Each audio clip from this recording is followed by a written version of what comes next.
Bonjour à tous, c'est Jean-Marie de Swimrun France et ce matin j'accueille une paire féminine à la présence de Joséphine et Louise. Nous sommes le lendemain de la compétition de la manche Hautilo-Cannes auquel Joséphine a participé. Mais on va parler d'abord de ces deux belles jeunes filles qui se sont rencontrées pour faire du swimrun. Alors qui est-ce qui veut commencer? Je prends ça main. Allez. Alors donc c'est Louise. Bonjour à tous, Louise Berthera d'Anton, donc 25 ans, ingénieure. J'ai rencontré Joséphine donc en école d'ingénieur à Lyon. Ensuite on a déménagé toutes les deux parce qu'on avait un poste à Paris et donc on a fait une colocation à Paris et donc on était donc binôme d'entraînement et binôme aussi en colocation. Donc voilà, mon sport de base c'était le pentathlon moderne. Et on a découvert le swimrun grâce à David Pesquet. Et donc maintenant, c'est parti, on a fait une saison complète. Et donc Joséphine, moi j'ai 24 ans. Comme a dit Louise, on s'est rencontrés il y a 3 ans en école d'ingénieur. Moi j'ai commencé avec l'équitation il y a maintenant 15 ans. À côté, je courais quand même pas mal. J'ai fait beaucoup de sport en UNSS, championnat de France de cross notamment. Et voilà, j'ai commencé la natation il y a peu, donc j'essaye de me mettre au niveau de Louise. Et sur quelle épreuve avez-vous commencé? On a commencé en 2023 avec les Gorges du Verdon, la 28 km. C'est pas la plus facile quand même. Oui, c'est ce qu'on nous a dit quand on est arrivé là-bas et finalement, bon, on a survécu. Les conditions sont froides, mais c'est une très belle course et donc ça motive un peu. Et donc en 2023, c'était l'an dernier, et vous avez décidé de remettre ça en 2024 pour voir comment ça se passe. Et vous avez fait beaucoup d'épreuves cette année? 2024, on a décidé de partir sur une vraie saison. Au départ, on s'était juste concertés toutes les deux et on s'était fixé 3 objectifs qui étaient donc à nouveau le Verdon, la Côte Vermeille et le kilomètre vertical de la Fraye. Donc ça, c'était pour finir un peu en apothéose. Et finalement, entre-temps, on a décidé de prendre David Pesquet en coach. Et là, on a fait donc notre saison donc avec du coaching depuis janvier. Donc. Et ensuite, au fur et à mesure des courses, c'est là qu'on a décidé, un peu au dernier moment, de faire également le swimrun des Gorges de la Loire et aussi Cannes, qu'on est censé faire toutes les deux. Le swimrun des Gorges de la Loire, donc le championnat de France. Donc vous êtes toutes jeunes dans ce sport, mais déjà, je pense que vous avez des résultats qui parlent d'eux-mêmes. Est-ce que vous pouvez rappeler votre palmarès sur cette année? Du coup, cette année, on a fait 2e dans les Gorges du Verdon. La deuxième course, c'était Côte Vermeille. On a fait première à la Côte Vermeille sur la classique. On a gagné les championnats de France en femmes la fois. On a gagné la Fraye aussi. Et hier, j'ai fait 4e en solo sur la World Series de Cannes. Oui, je me souviens, je t'avais dit que j'étais 3e et tu étais 4e, je suis désolé. Oui, il n'y a pas de souci. Je m'y attendais, je le savais. Okay, d'accord, tu avais bien compté. Et alors, par rapport à vos débuts, et grâce, je pense, aussi au coaching de David, vous avez beaucoup évolué sur votre façon de faire du swimrun. Racontez-nous comment ça s'est déroulé un petit peu votre apprentissage, les bêtises que vous avez faites ou les choses qui n'allaient pas et que vous avez réussi à mettre au point. Toutes les deux ingénieurs quand même, vous devez un petit peu être assez cérébral, non? Quand on a fait le Verdon pour la première fois en 2023, on est quand même allé voir David avant, lui demandant des conseils sur le swimrun de manière générale, savoir quel était le matériel à avoir, etc. Bon, on a tout acheté chez Decathlon, grosso modo. Donc on a fait notre premier swimrun comme ça et on a fait 4e, c'est ce qui nous a donné envie de continuer et du coup c'est pour ça qu'on a voulu être coaché parce qu'on s'est dit 4e sans coaching, sachant qu'en plus on y allait blessé, on s'est dit peut-être qu'on pourrait réussir à faire quelque chose de bien si on est coaché, encadré, etc. Et c'est pour ça qu'on a remis le couvert cette année. Et niveau matériel, on a fait le Verdon toujours avec notre petit pool boy, nos plaquettes. Moi j'avais des plaquettes Decat, Louise elle nageait avec des fingers, donc des toutes petites plaquettes. Donc quand on a fait le Verdon, David il a dit on va enlever ça tout de suite parce que c'est pas possible. Vous êtes inefficace au possible. Donc je pense que c'est la plus grosse erreur qu'on a fait parce qu'après on a vraiment été bien encadré quand même. Donc on a bien limité les erreurs et maintenant on nage avec du bon matos. On s'est amélioré en transition parce que je pense que c'est le plus gros point à travailler en swimrun, les transitions. Louise reste bourrée quand il fait froid sur des compètes, quand elle sort de l'eau, c'était assez incroyable. Ouais, les phases d'équilibre, etc. Ouais. Ouais. Ça diminue avec l'entraînement, ça, c'est sûr. Ouais. Bah oui, on fera des trucs en conditions froides. Oui, ça arrive à tout le monde. Et alors, donc progressivement, vous prenez de l'assurance, vous avez des résultats déjà, vous commencez à faire les grands classiques des épreuves françaises. Et là, vous mesurez, enfin, surtout toi, Joséphine, tu étais mesurée au niveau Cannes, au Tilleux.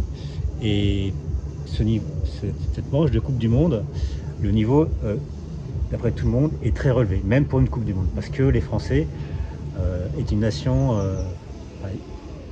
qui monte et qui va sans doute prendre le pas sur la hiérarchie mondiale. Ce qui fait que cette année, tout le monde m'a dit le niveau c'est presque le niveau d'un championnat du monde. Mais est-ce que tu l'as ressenti un petit peu, Joséphine, quand tu es allée dans la mer hier? Alors on avait regardé la start list quand même, parce qu'au début on était censé courir ensemble, donc on avait un peu regardé les équipes femmes, et c'est vrai que il y avait des grosses équipes au niveau des Suédoises, etc. Qui sont 4 fois titrées championnes du monde, etc. Donc c'est sûr que ça met du niveau. Après là c'était l'occasion, et même du coup chez les solos il y avait un gros niveau aussi. Chez les Françaises comme chez les Suédoises. J'espérais pas faire un podium ou moi je voulais juste faire un bon temps et m'éclater et découvrir aussi ce que c'était des World Series et ce que c'était le niveau mondial. Donc si, je pense qu'on le ressent quand même beaucoup plus que sur des courses classiques, mais j'ai pas ressenti de pression par rapport à ça, où je me suis pas dit oh là là c'est incroyable. En fait, je pense que je réalise pas trop pour l'instant, mais on voit que c'est pas le même niveau quand même et que les résultats sont incroyables. Et toi, Louise, je suppose que tu as un peu suivi d'extérieur Joséphine. Ouais, du coup, moi, donc j'ai pas pu la faire à cause d'une blessure au genou et on n'a pas voulu prendre de risques pour bien préparer et amorcer la saison 2025. Donc, j'ai fait du vélo. J'ai suivi Joséphine à vélo sur l'île un peu à pied et ensuite sur le continent à vélo. Et pour essayer de la soutenir le plus possible, parce qu'un swimrun déjà c'est pas évident, plus long que d'habitude c'est encore moins évident, avec beaucoup de natation c'est encore moins évident pour nous, et toute seule forcément fallait que je sois à côté, ça reste mon binôme, et même si j'ai pas couru la course je suis hyper contente qu'elle ait pu le faire et qu'elle ait super bien réussi avec un super temps, donc voilà, j'ai essayé d'être le plus présente possible. Et est-ce que vous avez appris des choses en observant les Christine Larsson, les autres Suédoises sur la manière de courir? Qu'est-ce que vous avez pu en tirer? C'est des grosses machines déjà. J'avoue que moi j'ai pas eu le temps de les voir courir du coup, mais je sais pas si Louis t'as eu l'occasion. J'ai pas non plus énormément vu parce que du coup je suis les Joséphine, mais c'est vrai que de toute façon on sait que en règle générale les très bons nageurs déjà performent bien en swimrun, donc je pense qu'on a un gros point à améliorer sur ça. Et puis après étant donné qu'on a fait une année avec des swimruns d'une 30aine de kilomètres à chaque fois, donc on met pas trop forcément de vitesse avec du D+, etc. Donc là c'était quand même un swimrun où il fallait courir vite, ce que Joséphine a su faire quand même. Et du coup je pense qu'il va falloir qu'on travaille un peu cette polyvalence dans nos compétences entre guillemets, pour pouvoir s'adapter à chaque course en fait qu'on va faire. Ouais, parfait.